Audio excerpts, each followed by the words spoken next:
नमस्कार and welcome to world geopolitics. मैं अक्षय चौहान आपका स्वागत करता हूं। देखिए, सच्चाई को सामने आने में देर लग सकती है, पर सच्चाई सामने जरूर आती है, इसलिए कहते हैं सत्यमेव जयते। और कुछ डिटेल्स सामने आई है जिसकी वजह से हमें पता चल रहा है कि यूएस गवर्नमेंट आखिर करना क्या चाहती थी इंडिया में। इलॉन मस्क का जो डोज डिपार्टमेंट है, डिपार्टमेंट ऑफ गवर्नमेंट एफिशिएंसी, इस डिपार्टमेंट की वजह से अमेरिकन और पूरी दुनिया को ये पता चल रहा है कि यूएस एड के नाम पे यूएस टैक्स पेयर्स का मनी कहाँ पे यूज़ किया जा रहा है। और इंडियंस को भी अब पता चल रहा है कि यूएस एड के नाम पे और डोनेशंस के नाम पे या एनजीओस को हेल्प के नाम पे इंडिया में क्या क्या कर रहा था, ये डिटेल सामने आई है। और हमारे इंडिया में ये चीज़ ट्रेंडिंग पर होनी चाहिए कि यूएसए ने 21 मिलियन ग्रांट्स वोटर टर्नआउट के मामले में इंडिया में क्यों खर्च किए हैं। और ये कोई लोन नहीं है, ये फ्री का पैसा है जो यूएसए ने इंडिया में खर्च किए हैं। और किस लिए? तो यूएसए चिंतित था कि इंडिया में लोग वोट करने के लिए नहीं आ रहे बाहर, तो उनको वोट करने के लिए ये पैसा दे दीजिए। तो इस चीज़ को देखकर अमेरिकन्स हैरान हैं, इंडिया में कई लोग सवाल उठा रहे हैं। और ये कितनी अजीब बात है। देखिए, इंडिया में आज का ट्रेंडिंग टॉपिक है रणवीर अलाहाबादिया के दिमाग में क्या चल रहा है। और सुप्रीम कोर्ट ने इस पे कमेंट करते हुए बोला है कि डॉट ऑन माइंड और बहुत कुछ।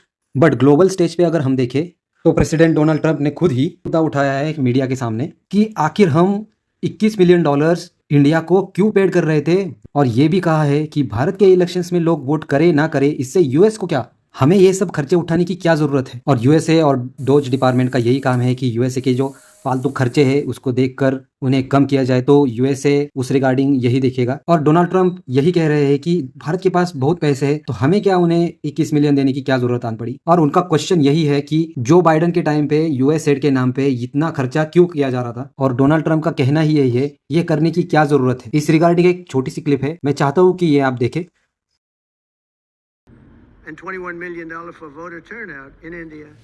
Well, why are we giving $21 million to India? They got a lot of money. They're one of the highest taxing countries in the world in terms of us. We can hardly get in there because their tariffs are so high. I have a lot of respect for India. I have a lot of respect for the Prime Minister. He just left, as you know, 2 days ago. But we're giving $21 million for voter turnout. It's voter turnout in India. Now Trump जितने surprise है, हम भी उतने ही shock में हैं, क्योंकि भारत में देखिए यूएस एड के नाम पे 21 मिलियन डॉलर्स खर्च करने थे। ये एड यूएसए ने स्टॉप कर दी है। इससे पहले भी यूएस एड आती थी, उसका ऑडिट होना बाकी है। हमें और डिटेल्स जाननी चाहिए इसके बारे में। और ये चीज हमें पता नहीं कि यूएस एड की आड़ में भारत के इलेक्शंस में, हमारे वोटिंग पैटर्न्स में कितना पैसा यूज किया जा रहा था, हमें ये मालूम ही नहीं है। और ट्रंप ने देखिए बात यही कही है कि मैं भारत की इज्जत करता हूँ, मैं हमारे प्रधानमंत्री की भी इज्जत करता हूँ, पर मैं ये सवाल तो कर सकता हूँ ना कि 21 मिलियन डॉलर्स इंडिया में क्यों भेज रहे थे, और वो भी वोटर टर्नआउट के मामले में। और रिपोर्टर ने आगे एक सवाल पूछा, जो नेपाल और बांग्लादेश में पैसे भेज रहे थे उसका क्या हुआ। तो ट्रंप ने देखिए आंसर करते हुए यही बोला कि ये सब खर्चे एक फ्रॉड है, फ्रॉड है ये सारे खर्चे। ट्रंप आगे बताते हैं कि मिलियंस ऑफ डॉलर्स नेपाल में खर्च कर दिए। रीजन क्या है? वाटर कॉन्फिडेंस इंप्रूव करने के लिए। अब इसका मतलब निकालिए आप। ये ऐसा है कि आपको बस अंधा खर्चा करना है और उसका कुछ डिटेल्स नहीं देना है। और ये जस्टिफाई भी कैसे करोगे आप कि इन नेपाल में लोगों को कॉन्फिडेंस देना है, कि वोटिंग के लिए कॉन्फिडेंस बूस्ट करना है। और ये पैसे का देखिए क्या हुआ, किधर गया, किसकी जेब में गया, इतना एक्चुअल ग्राउंड लेवल पर इस पे काम किया गया, ये किसी को पता नहीं है। और इसीलिए डोनाल्ड ट्रंप ने कहा कि ये सब फ्रॉड मनी है। और यूएस एड देखिए भारत में बहुत सारे प्रोजेक्ट्स कर रहा था, एनजीओ के साथ मिलकर, इवन गवर्नमेंट के साथ मिलकर भी कुछ प्रोजेक्ट्स थे। ऐसे पार्टनरशिप प्रोग्राम में यूएस एड का थोड़ा सा कंट्रीब्यूशन था। और साल 2001 से 2025 तक ऑलमोस्ट 3 बिलियन की असिस्टेंट दी है इंडिया में। और इसमें से कई बार इन्होंने पैसा खर्च किया है रेलवे के साथ पार्टनरशिप करके, कि भारत में एनर्जी इफिशियंसी लाएंगे, क्लीन एनर्जी पे काम करेंगे। इसमें इतना ज़्यादा पैसा खर्च नहीं हुआ है, खाली 1 मिलियन या 2 मिलियन, जिसका ग्राउंड लेवल पे कुछ इम्पैक्ट दिखेगा ही नहीं। मगर ये एमओयू साइन किए हुए हैं उन्होंने। और कोविड के टाइम पे यूएस ने 1.9 मिलियन इंडिया को सपोर्ट दिया था, जो सपोर्ट के लिए था इनफॉर्मल सेक्टर्स के वर्कर्स एंड माइक्रो एंटरप्राइजेस के लिए। नाउ ये वर्कर्स को कैसे सिलेक्ट करते थे, ये सब कैसे डिसाइड होता था, कितना मनी देना है, ये कैसे डिसाइड करते थे, किसी को कुछ भी मालूम नहीं है। बस यही है कि यूएस एड भारत में बहुत सारे तरीकों से इंडिया में पैसे खर्च करता था। और डोनाल्ड ट्रंप वही इश्यूज को सामने ला रहे, जिसको जेन्युइनली देखकर ये फील होता है कि फालतू का खर्चा है। नाउ अभी जो मैंने खर्चे आपको बताए, गवर्नमेंट प्रोजेक्ट और इनफॉर्मल सेक्टर वर्कर्स के लिए पैसे देना, ये जस्टिफाइबल है। बट आप किसी कंट्री में जाकर वोटर टर्नआउट के लिए पैसे देते हो, ये आप जस्टिफाई नहीं कर सकते कि मैंने इस देश में जाकर इतने 21 मिलियन डॉलर्स खर्च किए कि इस देश की जनता वोट करने के लिए आए। और डोनाल्ड ट्रंप का क्वेश्चन यही है कि इंडिया में लोग वोट करे ना करे, उनको इन्फ्लुएंस करने के लिए यूएसए अपना एड के पैसे क्यों खर्च करे,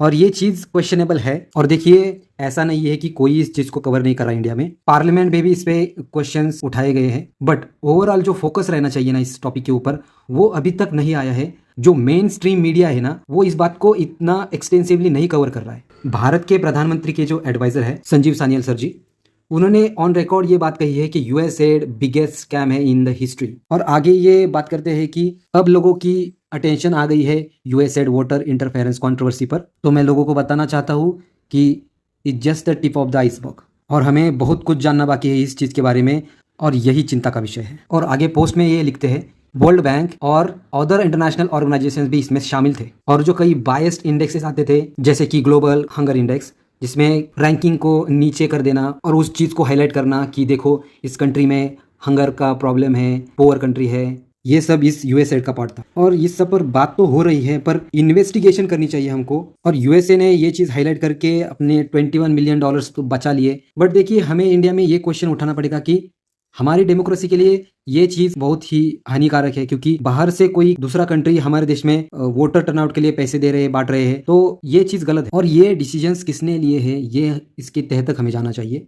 टर्किश मीडिया भी एक आर्टिकल पब्लिश करके बोल रहा है कि जो बांग्लादेश में रिजीम चेंज हुई है उसमें यूएस एड का बहुत बड़ा हाथ था, जिसके परिणाम स्वरूप बांग्लादेश डिस्टेबलाइज हुआ है और पॉलिटिकल क्राइसिस हुए है उधर। और यूएस प्रेसिडेंट ने अभी एक नया स्टेटमेंट दिया है, जिसमें उन्होंने बोला है कि मेरे पहले जो प्रेसिडेंट था, मतलब जो बाइडन, उन्होंने इंडिया में यूएस एड के नाम पे पैसे भेजकर इलेक्शन के रिजल्ट्स चेंज करने की कोशिश की थी। और डोनाल्ड ट्रंप अभी ये बात खुल के बोल रहे हैं कि ये टॉपिक के ऊपर मैं इंडियन गवर्नमेंट से बिल्कुल डिस्कस करूंगा कि ये चीज़ क्यों हुई थी। और इंडिया में भी कई लोग इस पर क्वेश्चन रेज कर रहे हैं कि क्या 2024 में हमारे यहाँ इलेक्शंस में फॉरेन इंटरफेरेंस हुई थी, क्या सच में बाहर से पैसा लाया गया था। देखिए, इस टॉपिक के ऊपर अब बहुत सारी डेवलपमेंट्स होगी, तो मैं अपडेटेड वीडियोस आपके लिए लाता रहूँगा, और इस पर मैं आपके विचार ज़रूर चाहूँगा।